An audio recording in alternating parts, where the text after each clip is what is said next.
We're currently living in a different time.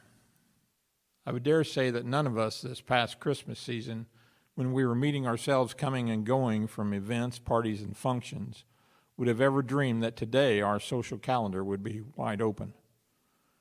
The Black Friday disappointment of finding the electronic device having just been sold out has been replaced by finding that there are no frozen pizza, eggs, or toilet paper on the shelves. However, we are a resilient people, and we continue even when we don't know what is around the corner. As we look at our text today from Mark 11, 27 through 33, the disciples find themselves in a situation where they don't know what's around the corner either.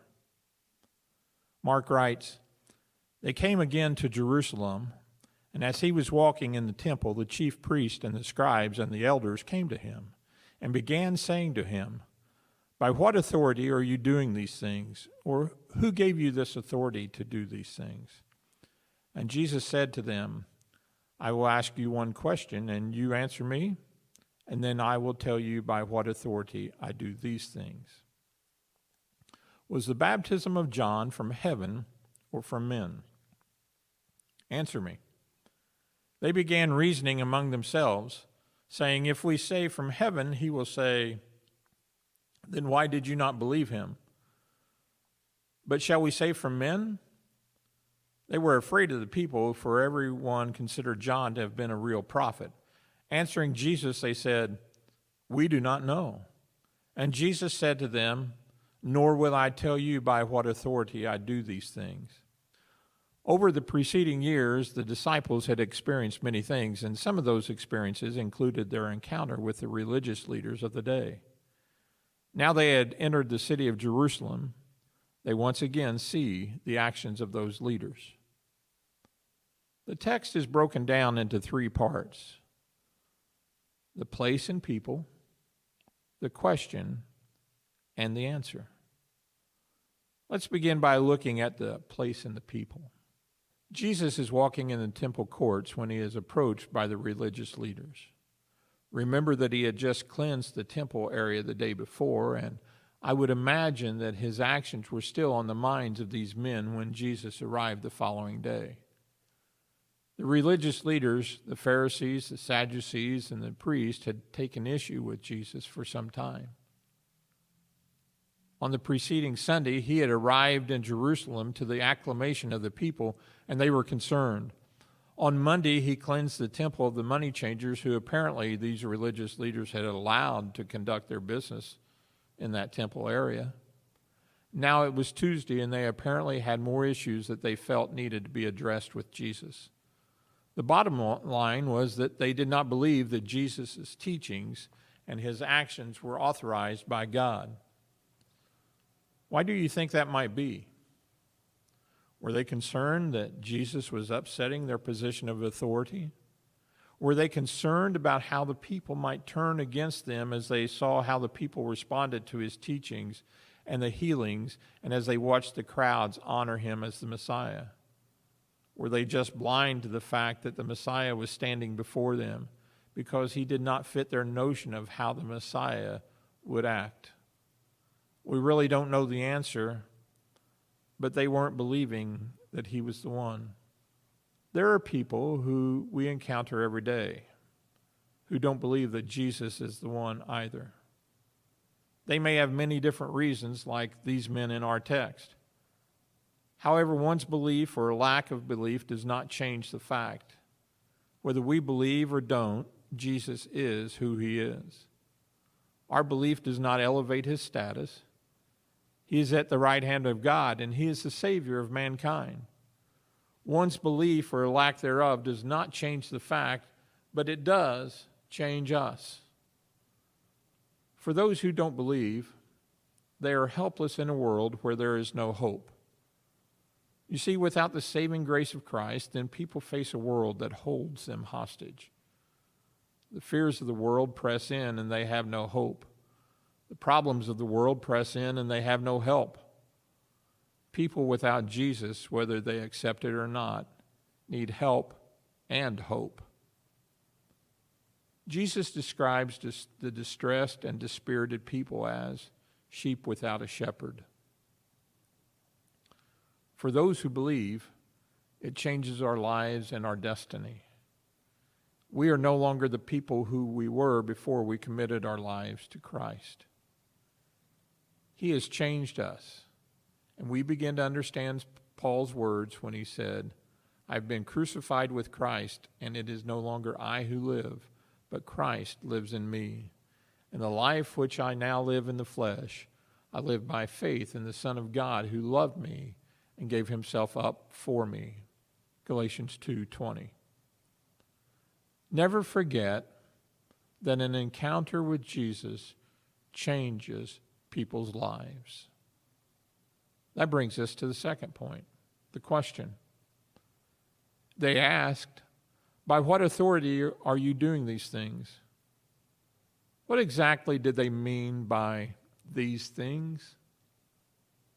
It would be easy to see that they were referencing the events of the preceding days. But were they also asking about other things like the healing of the lame or the blind, or his teachings, or the feeding of the multitudes?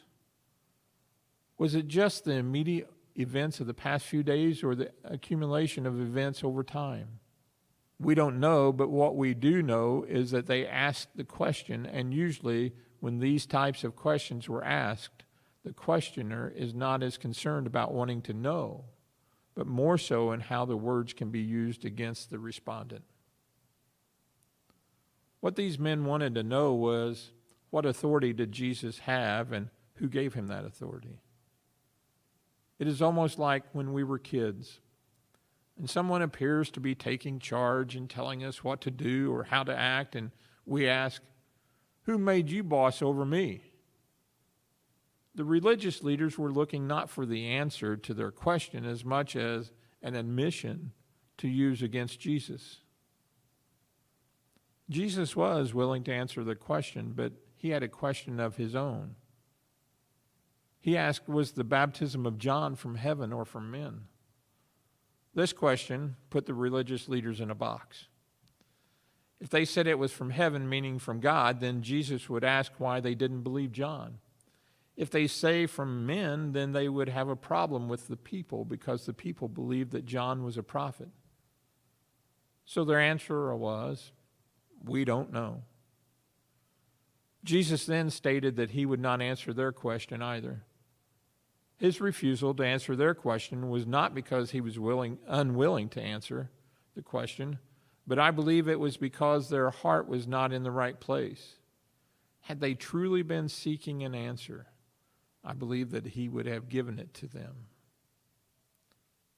You know, there are times in our lives when sometimes we must make quick decisions. At other times, we have the luxury of time to consider pros and cons of some of the decisions we have to make. Have you ever had someone to tell you about a situation where they had a long time to think about something, and then they acted upon that decision, and then they ask you what you thought? Are they really wanting to know what you think, or are they looking for justification for their action? This isn't just one of those times when someone had to make a snap decision. This was a decision where they could have asked you before they acted, but they didn't. Usually when something like that happens, those people are wanting reassurance or justification. Sometimes in life, people want God to justify what they do rather than truly seek the answer.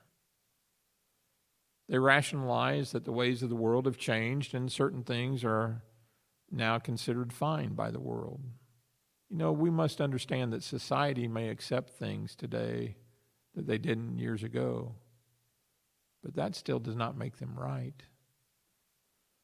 Our measure should not be what society accepts, but what does God accept? Along the way, we may be like the Israelites who at times fell short in their serving and honoring of God.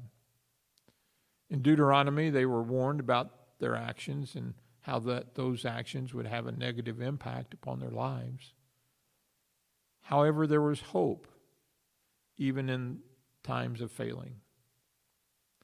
Deuteronomy 4:29 states, "But from there you will seek the Lord your God, and you will find him if you search for him with all your heart and all your soul." The religious leaders of the day were not willing to change for Jesus. They were comfortable in their setting. They were more concerned over traditions than a pure heart. But when we meet Jesus, we need to change. Let's not be like these religious leaders who fought Jesus, who fought change, but let us understand, because God is near, and if we seek him, we will find him. God bless you, and have a great week.